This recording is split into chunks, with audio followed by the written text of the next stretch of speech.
ఎఫెసీయులకు రాసిన పత్రిక 2వ అధ్యాయము. మీ అపరాధముల చేతనో పాపముల చేతనో మీరు చచ్చిన వారై ఉండగా ఆయన మిమ్మును క్రీస్తుతో కూడా బ్రతికించెను. మీరు వాటిని చేయుచు వాయుమండల సంబంధమైన అధిపతిని అనగా అవిధేయులైన వారిని ఇప్పుడు ప్రేరేపించు శక్తికి అధిపతిని అనుసరించి ఈ ప్రపంచ ధర్మము చొప్పున మునుపు నడుచుకుంటిరి. వారితో కలిసి మనమందరమును శరీరము యొక్కయో మనస్సు ఒక్కయో కోరికలను నెరవేర్చుకొనుచు మన శరీరాశలను అనుసరించి మునుపు ప్రవర్తించుచు కడమవారి వలె స్వభావ సిద్ధముగా దైవోగ్రతకు పాత్రులమై ఉంటిమి. అయినను దేవుడు కరుణా సంపన్నుడై ఉండి మనము మన అపరాధముల చేత చచ్చిన వారమై ఉన్నప్పుడు సహితమును మన ఎడల చూపిన తన మహాప్రేమ చేత మనలను క్రీస్తుతో కూడా బ్రతికించెను. కృపచేత మీరు రక్షింపబడి ఉన్నారు. క్రీస్తు యేసునందు ఆయన మనకు చేసిన ఉపకారముల ద్వారా అత్యధికమైన తన కృప మహదైశ్వర్యమును రాబోవు యుగములలో కనుపరచు నిమిత్తము క్రీస్తు యేసునందు మనలను ఆయనతో కూడా లేపి పరలోకమందు ఆయనతో కూడా కూర్చుండబెట్టెను. మీరు విశ్వాసము ద్వారా కృపచేతనే రక్షింపబడి ఉన్నారు. ఇది మీ వల్ల కలిగినది కాదు, దేవుని వరమే. అది క్రియల వలన కలిగినది కాదు గనుక ఎవడును అతిశయపడ వీలు లేదు.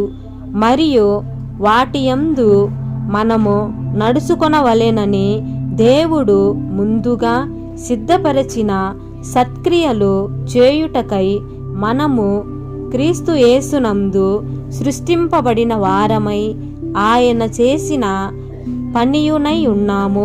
కాబట్టి మునుపు శరీర విషయములలో అన్యజనులై ఉండి శరీరమందు చేతితో చేయబడిన సున్నతి గలవారము అనబడిన వారి చేత సున్నతి లేని వారమనబడిన మీరు ఆ కాలమందు ఇశ్రాయేలుతో సహపౌరులు కాక పరదేశులను వాగ్దాన నిబంధనలు లేని పరజనులను నిరీక్షణ లేని వారును లోకమందు దేవుడు లేని వారునై ఉండి క్రీస్తుకు దూరస్తులై యుంటిరని మీరు జ్ఞాపకము చేసుకునుడి.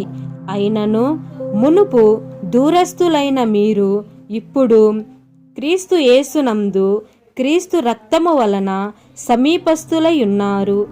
ఆయన మన సమాధానమై ఉండి మీకును మాకును ఉండిన ద్వేషమును అనగా విధిరూపకమైన ఆజ్ఞలను గల ధర్మశాస్త్రమును అనగా శరీరమందు కొట్టివేయుట చేత మధ్య గోడను పడగొట్టి మన ఉభయులను ఏకము చేసెను. ఇట్లు సంధి చేయుచు ఈ ఇద్దరిని తనయందు ఒక్క నూతన పురుషునిగా సృష్టించి తన శిలువ వలన ఆ ద్వేషమును సహించిరి. దాని ద్వారా వీరిద్దరిని ఏక శరీరముగా చేసి దేవునితో సమాధానపరచవలెనని ఇలాగు చేసెను. గనుక ఆయనయే మనకు సమాధానకరుడై ఉన్నాడు. మరియు ఆయన వచ్చి దూరస్తులైన మీకును సమీపస్తులైన వారికిని సమాధాన సువార్తను ప్రకటించెను. ఆయన ద్వారానే మనము ఉభయులమును ఒక్క ఆత్మయందు తండ్రి సన్నిధికి చేరగలిగి ఉన్నాము. కాబట్టి మీరిక మీదట పరజనులను పరదేశులనై ఉండక పరిశుద్ధులతో ఏక పట్టణస్థులను దేవుని ఇంటివారునై ఉన్నారు. క్రీస్తు యేసు ముఖ్యమైన మూలరాయి అయి ఉండగా అపోస్తలులను ప్రవక్తలను వేసిన పునాది మీద మీరు కట్టబడి ఉన్నారు.